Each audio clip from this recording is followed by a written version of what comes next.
હવે છોલા હોય કે ચોળા, સફેદ ચણા હોય કે કાળા ચણા, બધું મજેદાર બનશે.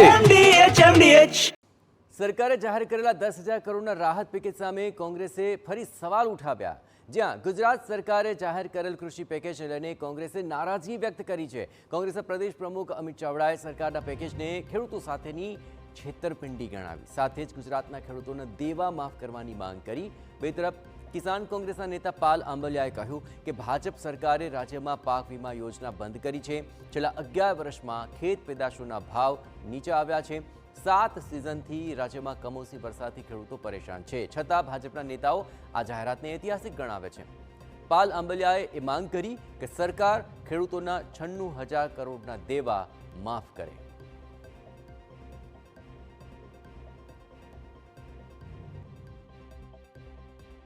સ્પષ્ટ બતાવે છે કે 10,000 કરોડનો ઐતિહાસિક પેકેજ જાહેરાતની વાતો કરે છે, પણ ખરેખર સ્થળ પર જઈને જુઓ કે પ્રતિ હેક્ટર ખર્ચો કેટલો છે.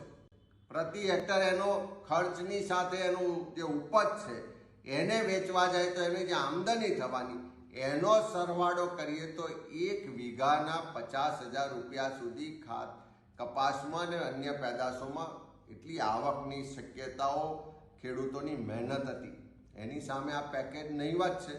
આ પેકેજ ખેડૂતોની આંખોમાં ધૂળ ચોકવા બરોબર છે, ખેડૂતોની સાથે છેતરપિંડી કરવા બરોબર છે.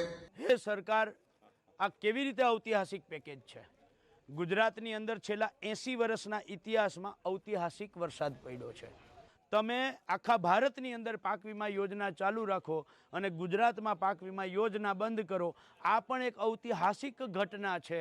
ગુજરાતની અંદર છેલ્લી 7 સિઝન કમોસમી વરસાદ, અતિવૃષ્ટિ, વાવાઝોડાનો માર ખેડૂત સહન કરે. 7 સિઝનમાં ખેડૂતના મોઢામાં આવેલો કોળિયો કુદરત છીનવી લે અને સરકાર માત્ર જાહેરાતો કરે અને આપે ઠનઠન ગોપાલ. આ પણ એક ઐતિહાસિક ઘટના છે. એના કારણે આજે સરકારે 10,000 કરોડનું પેકેજ જાહેર કર્યું, પણ આ અપૂરતું છે. નુકસાનનો આંકડો અતિ મોટો છે. એટલે કે 72 લાખ હેક્ટર જમીનમાં તો વાવેતર થયું એવું સરકાર કહે છે, અને સરકાર જ્યારે કહેતી હોય આટલા બધા મોટા વાવેતરનો નાશ થયો હોય, ત્યારે એ સંજોગોની અંદર ગુજરાતના ખેડૂતોને કોંગ્રેસ પક્ષે માંગ કરી હતી, સંગઠનોએ પણ માંગ કરી છે કે જેટલું વાવેતર એટલું વળતર આપો, ગુજરાતના ખેડૂતોને એક વખત દેવા માફ કરો. ત્યારે ગુજરાતમાં પણ ભાજપાની સરકાર અબજો રૂપિયાના દેવા જો ઉદ્યોગપતિઓના માફ કરી શકતી હોય તો ગુજરાતના ખેડૂતોના દેવા માફ કેમ નથી કરતી, એ એક પ્રશ્ન છે.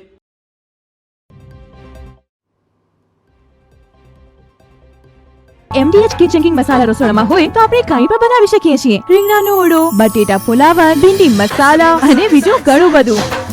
MDH